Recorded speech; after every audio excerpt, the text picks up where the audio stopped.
Hello, my name is Saddam Said, and today we are going to teach our week number 3.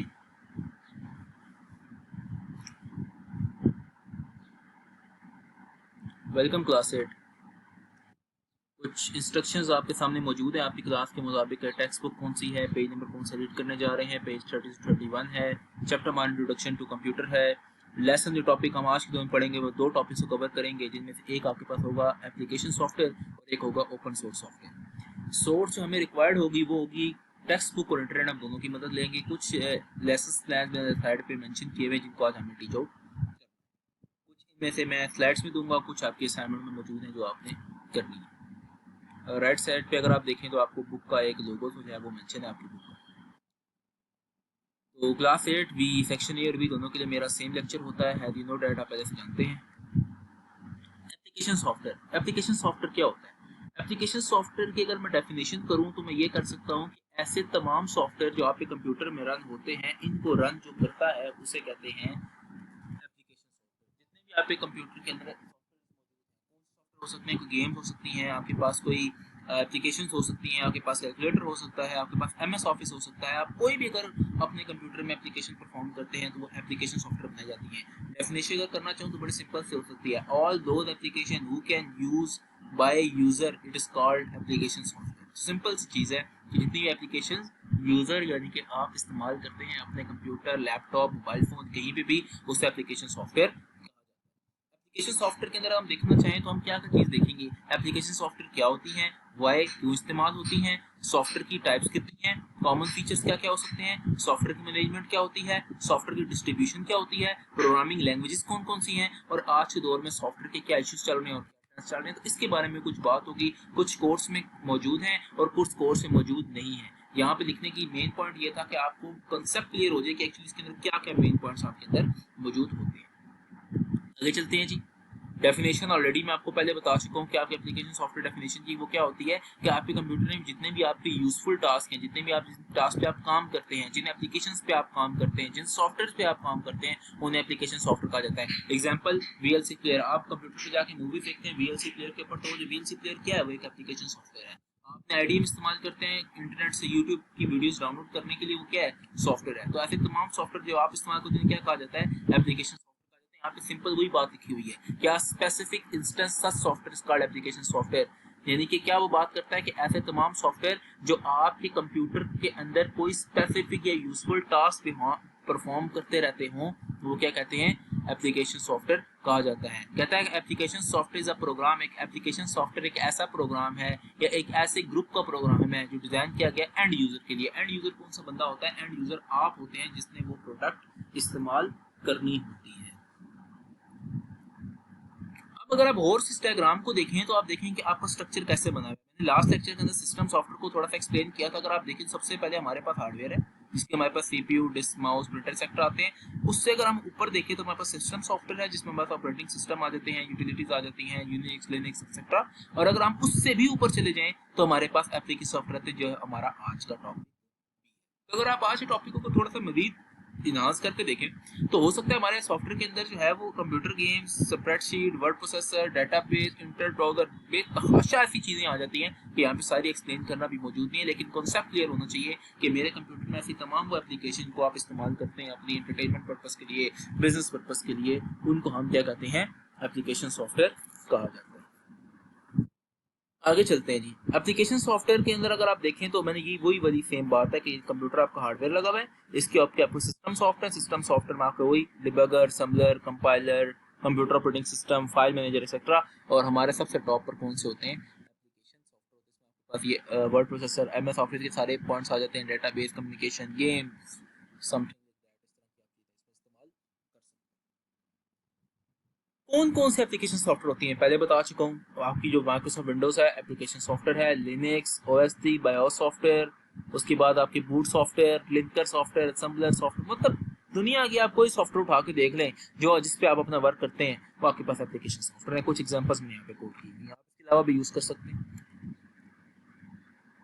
अब application software के अंदर आप देखें तो हमारे पास कौन से होते हैं? ओपरा, माइक्रोसॉफ्ट, ये माइक्रोसॉफ्ट वर्ड, एक्सेल या पावर पॉइंट, ये सारा आपके पास एमएस ऑफिस आ जाता है।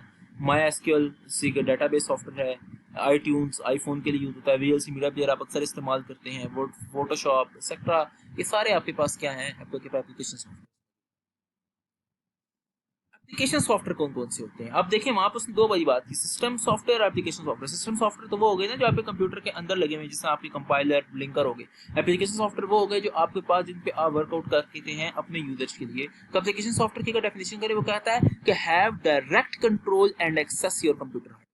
मेरे पास सिस्टम सॉफ्टवेयर ऐसे सॉफ्टवेयर होते हैं जिनके पास डायरेक्ट एक्सेस होती है आपके कंप्यूटर हार्डवेयर तक। एग्जांपल देने जा रहा हूँ, वो से सुनिएगा।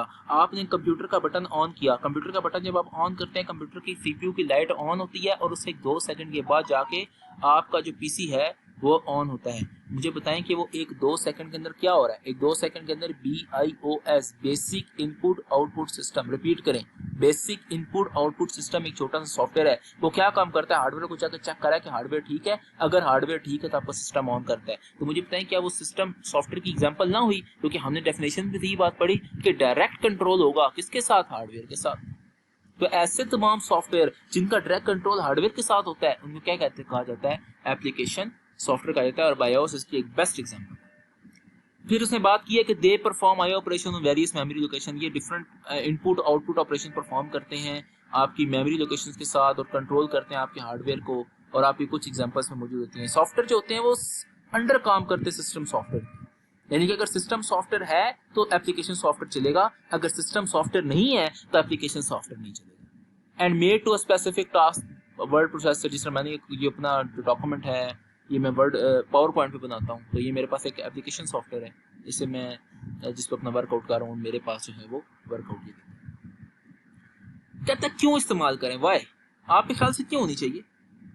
देखिए एक आम बंदा जो है उसको डेवलपमेंट का नहीं पता, उसको ये पता है कि मैं कंप्यूटर ऑन करूंगा, गेम ओपन करूंगा, डबल क्लिक करूंगा, गेम चलनी शुरू हो जाएगी। इसका मतलब क्या है कि वो क्या यूज कर रहा है, वो एप्लीकेशन सॉफ्टवेयर यूज कर रहा है। हमारे यहाँ पे जितने भी लोग हैं वो एप्लीकेशन सॉफ्टवेयर ही इस्तेमाल करते हैं, क्योंकि उनको बैकएंड पे लॉजिक का और कोडिंग कोई दिक्कत नहीं होता। आप अपने आप को देख लें, आपको गेम बनाने नहीं आती, लेकिन आपको गेम खेलने आती है।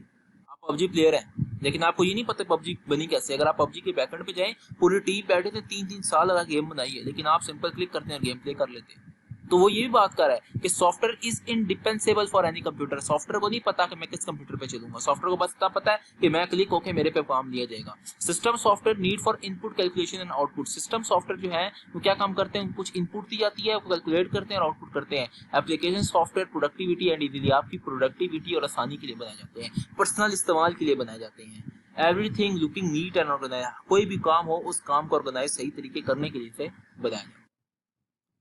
आप सॉफ्टवेयर की एप्लीकेशन टाइप अगर मैं देखूं तो सॉफ्टवेयर की एप्लीकेशन टाइप मेरे पास क्या क्या आ सकती हैं, इसमें कुछ आती हैं, मैंने शुरू टास्क के अंदर बात भी की थी। उन्हें पहले आपके पास आती है entertainment software, business software, productivity software. तो कुछ ऐसी टाइप मौजूद आती है कि बिजनेस सॉफ्टवेयर आपके पास ऑफिस की एप्लीकेशन आती हैं। अगर आप एंटरटेनमेंट करनी है तो ग्राफिक्स मीडिया आ जाता है। होम पर्सनलाइज करना है, एजुकेशन सॉफ्टवेयर, आप डिक्शनरी देखते हैं, आप कंप्यूटर पे सॉफ्टवेयर फॉर्म में मिल जाती है। इंसाइक्लोपीडिया, कम्युनिकेशन करते हैं, स्काई, व्हाट्सएप, याहू, पता नहीं क्या कुछ आज के दौर में आ चुका है। यूटिलिटी सॉफ्टवेयर देखें, आपके पास एंटीवायरस है, सी डीबीटी, बर्निंग सॉफ्टवेयर वगैरह सेक्टर आपके पास टाइप्स मौजूद होती है। अब हमारे पास जो नेक्स्ट पॉइंट है वो है हमारे पास open source software. Open source software को आगे मैं डिटेल से डिस्कस करने वाला हूँ। यहाँ पे आप थोड़ा सा आइडिया देख लें, ऐसे सॉफ्टवेयर जिन सॉफ्टवेयर का लाइसेंस ओपन कर दिया जाए। लाइसेंस ओपन करने से मतलब क्या है, सुन ले गौर से पहले कि अगर आप एक बंदा एक सॉफ्टवेयर बनाता है और उस सॉफ्टवेयर को ये कहता है कि ये सॉफ्टवेयर कोई और बंदा सिर्फ तभी चेंज कर सकता है जब तक वो ऑनर से परमिशन ले। यानी कि एक सॉफ्टवेयर मैंने बनाया, मैंने आपको दे दिया, आप कहते हैं मुझे इसमें चेंज कर दो, तो आपको पहले मुझसे परमिशन लेनी पड़ेगी। ओपन सोर्स सॉफ्टवेयर, नाम से जाहिर है ओपन सोर्स, मैंने आपको फ्री कर दिया यार, आप मुझसे पूछने की आपको कोई जरूरत नहीं है, आपका जो दिल करता है कोड में आप कर। तो वही बात कहता है कि software freely available to anywhere. ये ऐसे सॉफ्टवेयर हैं जो हर जगह पे फ्री पड़े हुए हैं, आप किसी भी टाइम पे इसको पिक करके इसमें मॉडिफाई करना चाहिए कि चेंजेस कर सकते हैं कहीं भी। ओपन सोर्स सॉफ्टवेयर के अंदर लिनक्स, मायस्क्यूएल, अपाची, फायरफॉक्स, ओपनस्पाइस, बहुत सारे सॉफ्टवेयर मौजूद हैं। ये रिलायबल होते हैं और सिक्योर होते हैं कमर्शियल सॉफ्टवेयर से, लेकिन को सिक्योर का वर्ड इसलिए हम आजकल नहीं कहते क्योंकि दरसी बात है, जब आप इसमें अपनी चेंजिंग कर लेंगे तो उस तरह से परफॉर्म नहीं करेगा। फिर कह रहा है ओपन सोर्स सॉफ्टवेयर के अंदर हिडन कॉस्ट भी अवेलेबल होती है जो आपको प्रॉब्लम सॉल्विंग के लिए यूज की आती है, लेकिन ये आपके कोर्स का हिस्सा नहीं है। इंशाल्लाह अगर आपने यूनिवर्सिटी लेवल तक कंप्यूटर साइंस की फील्ड रखी तो वहाँ पे जाकर आप डिटेल से पढ़ते हैं कि आप hidden cost open system software में कैसे होती है। यहाँ पे आपको सिर्फ इतना पता होना चाहिए कि हम एक हिडन कॉस्ट सॉफ्टवेयर को मौजूद या एक्सप्लेन जो है वो कर सकते हैं। That's it. ये हमारा पहला टॉपिक मुकम्मल हो गया, जिसके अंदर हमने क्या पढ़ा कि आपके पास एप्लीकेशन सिस्टम सॉफ्टवेयर क्या थे। तो हमने अगेन ही बात की कि हार्डवेयर होता है, उसके ऊपर सिस्टम सॉफ्टवेयर होता है और उसके ऊपर एप्लीकेशन सॉफ्टवेयर। अगर एप्लीकेशन सॉफ्टवेयर ने इस्तेमाल करना है तो सिस्टम एप्लीकेशन सॉफ्टवेयर मस्ट होना चाहिए। अगर आप सिस्टम सॉफ्टवेयर को यूज करना चाहते हैं तो हार्डवेयर मस्ट होना चाहिए। अब have you heard the word open source technologies? क्या आपने पहले नाम सुना है? यस और नो? अगर नहीं सुना तो अब सुन लें। ओपन सोर्स सॉफ्टवेयर क्या होते हैं ऑलरेडी बता चुका हूं, एक बार दोबारा रिपीट कर लेते हैं। कह रहा है ओपन सोर्स सिस्टम सॉफ्टवेयर, इसको OSS भी कहा जाता है। जहां पे भी OSS का नाम आएगा फौरन समझ आए ओपन सोर्स सॉफ्टवेयर का नाम दे रहा है। रिपीट करें मेरे साथ, ओपन सोर्स सॉफ्टवेयर का नाम देता है। ये कहता है एक ऐसा कंप्यूटर सॉफ्टवेयर है जो अवेलेबल होता है सोर्स कोड फॉर्म में। सोर्स कोड फॉर्म का मतलब होता है एक प्रोग्राम की कोडिंग। हर प्रोग्राम एक बैकेंड पे एक कोडिंग से बनता है, एक सेट ऑफ इंस्ट्रक्शन से बनता है। वो सेट ऑफ इंस्ट्रक्शन आपको दे दी गई हो। कह रहा था source code and contain other right normally reserve for copyright holder are provided under a software license that permit user to study change improve and its time also to distribute the software. कह रहा है कि ये ऐसा software source code होगा कि हम किसी भी टाइम भी कोई बंदा भी आ के इस सॉफ्टवेयर को इस्तेमाल कर सकता है, इसमें चेंजिंग कर सकता है, इसको पढ़ सकता है, इसे इंप्रूव कर सकता है, ये उसकी मर्जी। ये विकिपीडिया की डेफिनेशन से मैंने यहाँ से एक डेफिनेशन पिक की। कह रहा है इस open software mean free software. क्या ओपन सॉफ्टवेयर सोर्स सॉफ्टवेयर होते हैं क्या वो फ्री होते हैं? ऐसा नहीं है, बड़ा फर्क है कि ओपन सोर्स सॉफ्टवेयर और फ्री सॉफ्टवेयर के अंदर क्या होता है। ओपन सोर्स सॉफ्टवेयर ऐसा सॉफ्टवेयर होते हैं जिसके अंदर डेवलपर की मर्जी है कि वो आपका सॉफ्टवेयर आपको पैसों का दे या फ्री दे, लेकिन वो एक चीज मस्त करेगा, वो क्या करेगा कि आप इस सॉफ्टवेयर को चेंज कर सकते हैं। फ्री सॉफ्टवेयर के अंदर वो आपको फ्री दे देगा, लेकिन हो सकता है कि उसके अंदर आप चेंजिंग ना कर सकते। तो ये थोड़ा सा डिफरेंस है, आपको पता होना चाहिए।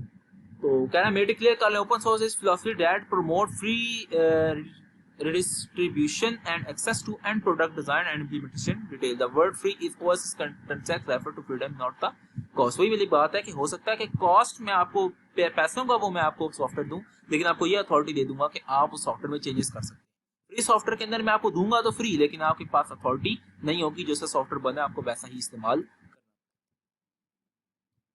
तो कौन सी टेक्नोलॉजी होती हैं और क्यों हम इस्तेमाल करते हैं, इस तरीके पे एक स्लाइड्स मैंने एक बनाई है, वो भी देख लें। ब्लेंडर एक सॉफ्टवेयर है, 7zip अक्सर आप विन और यूज करते हैं। एक्लिप्स एक डेवलपमेंट टूल है जावा के लिए। JMP हम वीडियो एडिटर ग्राफिक्स यूज करते हैं। मोजिला फायरफॉक्स वेब ब्राउजर अब अभी भी इस्तेमाल कर अपने फोन्स के ऊपर। तो कई ऐसी एग्जांपल देखें आप, ये सारी अगर आप इनको उठा लें तो ये फ्री है। आपको पबजी खेलनी आप जाते हैं, आपको फ्री मिलती है, कोई चार्ज नहीं करना पड़ रहा। आपने गूगल क्रोम इस्तेमाल करना, आपको कोई पैसे देने नहीं पड़े। लेकिन क्या गूगल क्रोम आपको क्या कहता है यार ये फ्री है, लेकिन क्या चेंज हो सकता है? नहीं। आप गूगल क्रोम क्योंकि जहाँ पे गूगल जब आप ओपन करते हैं गूगल लिखा होता है, बड़ा सा लोगो बना होता है, आप उसे चेंज नहीं कर सकते। देखिए ना, आपके पास कोई ऑप्शन ही नहीं है उसे चेंज करने की, वो ऐसा ही है। इसका मतलब क्या है? वो फ्री सॉफ्टवेयर है। लेकिन अगर मैं आपको अपनी स्लाइड्स दे दूं और मैं आपसे कहता हूँ ये मेरी स्लाइड्स हैं, इनको आप अपनी मर्जी से एडिट कर लो, इसका मतलब क्या है कि ये सॉफ्टवेयर आप ओपन सोर्स हो। मैंने आपको फ्री भी दे दिया और आपकी मर्जी आप यहाँ से 7zip हटा के कुछ और लिख दो, ब्लेंडर हटा के कुछ और लिख दो, ये बंदा जो मैंने लगाया हुआ है हटा के कुछ और लिख दो। तो दोनों में जरा फर्क आपको पता होना चाहिए कि कौन सा सॉफ्टवेयर मौजूद मैंने यहाँ पढ़ाते हैं। कुछ एडवांटेजेस हैं ओपन सोर्स सॉफ्टवेयर के, याद रखें। 10 एडवांटेजेस मैंने यहाँ लिखे हैं। आगे सेशन में 10 डिसएडवांटेज पूछूंगा, वो आप इंटरनेट से मदद लेना है, हेल्प लेनी है और वो मुझे प्रॉपर लेके देनी है। तो 10 एडवांटेज देख ले। सिक्योरिटी है, क्वालिटी हो सकती है, कस्टमाइजेबिलिटी हो सकती है, फ्रीडम है, फ्लेक्सिबिलिटी है, इंटरप्रेटेबिलिटी है, ऑडिटेबिलिटी है। उसके बाद आप देखें सपोर्ट ऑप्शंस हैं, cost and try before you buy. बहुत सारी चीजें हैं जिसका आपको फायदा है, बहुत सारी चीज का फायदा नहीं भी है। तो बहुत सारी चीजें आपने देखनी है, कुछ इंटरेस्ट से भी देखना है कि इसके एडवांटेजेस तो मैंने कुछ बताए हैं, डिसएडवांटेज आपने देखने हैं कि आपने कौन से जो है वो करने हैं। ये आपके लिए मैं छोटा सा डाला हुआ है। क्या अगर आप देखें आज के दौर में तो ये हमारे पास कुछ प्रोग्रामिंग लैंग्वेजेस हैं, PHP, जावा, C#, .NET, C++। तो आप देखें कि हमारे पास एक ग्राफ है कि ग्राफ में कौन सी आज के दौर में ज़्यादा लैंग्वेज आ रही है और आप उसी पे काम करें ताकि आप मार्केट में जब आप जाएँ तो वहाँ पे अपनी अर्निंग। अगर आपके माइंड में कोई आइडिया है तो आप जरूर शेयर कर सकते हैं, और अगर आपकी क्यूरी है तो डेफिनेटली मंडे टू फ्राइडे जो है वो 8 से 2 PM तक ऑनलाइन होते हैं, क्वेश्चन कर सकते हैं। असाइनमेंट बड़ी सिंपल सी है, 3 सवाल हैं। पहला सवाल है एप्लीकेशन सॉफ्टवेयर क्या होता है और उसकी टाइप्स लिखनी है। दूसरा सवाल है कि ओपन सोर्स सॉफ्टवेयर क्या होते हैं और कहाँ इस्तेमाल होते हैं, इसकी एग्जांपल लिखनी है। तीसरा सवाल है कि डिसएडवांटेजेस क्या हैं OSS के, यानी कि ओपन सोर्स सिस्टम जो आपने बताया। तो थैंक यू स्टूडेंट्स। ये जितनी भी फाइल है ये इसका कोई हिस्सा आप कॉपी नहीं कर सकते, ये कॉपीराइट लॉ के अगेंस्ट है, तो ये आपने ख्याल रखना। Thank you students, stay safe.